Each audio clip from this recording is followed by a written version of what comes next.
Welcome back to my channel. My name is Katie Edwards Campbell with the Katie Campbell Network, and I just want to continue to give you guys a shout out for referring people to my channel, liking, subscribing. Please continue to do so that YouTube will continue to show my videos to a fresh new audience. Thank you so much for supporting me. Today I want to talk about Christopher Licata. This is another episode of Frauds and Fines. So several arrests have been made in South Florida in connection to a multi-million-dollar healthcare scam. Investigators got suspicious when the Department of Health and Human Services hotlines were receiving complaints that patients were not getting their COVID test results back. So it prompted them to do like a wide scale investigation, and what they found. I mean, thieves attempted to capitalize off of the COVID pandemic by using personal information from the patients and their DNA to submit faulty Medicare claims. So they were stealing people's DNA, y'all, so that it could get sent to this other lab and get tested for like other tests that were not COVID related, because, you know, claims get paid out based on what tests are run. So the scams resulted in more than 75 million in losses. So here's how it worked. The accused thieves would offer COVID tests to Medicare beneficiaries at places like senior living facilities, some drive-through testing sites, and doctors' offices. But they would use the patient's personal information, their saliva or blood samples, to submit faulty claims to Medicare for other unrelated tests. So charges were brought against 15 people across the country. In South Florida, arrests were made for scams coming out of Boca Raton and Palm Beach. So we had Juan Neva Ruiz and Eric Frank, and then Christopher Licata of Boca Raton.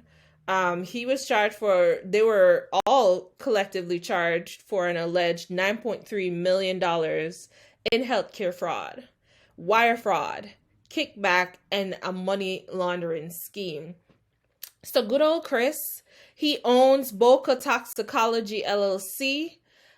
He allegedly offered and paid kickbacks to patient brokers, including Ruiz and Frank, in exchange for referring Medicare beneficiaries to his company for various forms of genetic testing that the patients did not need. So when you see your invoices come in, folks, and you look at your medical bill and you see like all these extra tests that you did not ask about,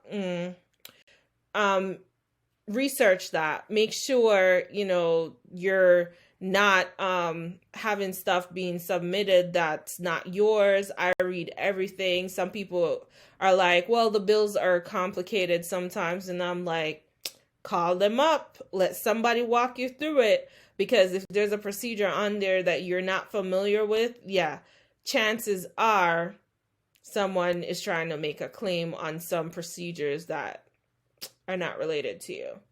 So in addition to him running this little healthcare scam, right, he is also accused of falsifying applications for COVID-19 relief funding, and also documentation for PPP loans. So apparently he got over $50,000 for the PPP loan, and he got $150,000 in the EIDL loan. So, you know, he's accused of falsifying applications because, you know, they started investigating and everything. They're looking into everything. And that's kind of something I talk about. It's like they'll be looking for one thing, but then they lift the rug up. And if they see something else, then yep, right?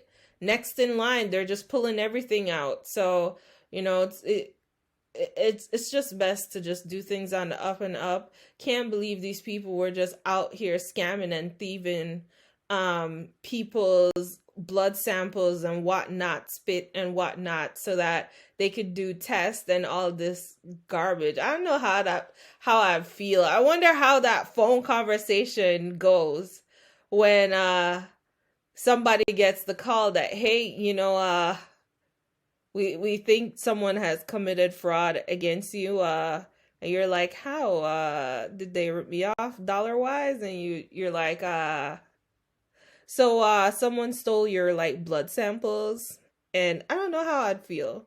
I don't know if I'd feel violated because someone stole my DNA to try and defraud um for some Medicare invoicing bias. I don't know. Tell me in the comments how you'd feel about that. But anyway, that's all I had for today. Thank you so much for watching. Don't forget to like, comment, share, and subscribe. I'll see you later.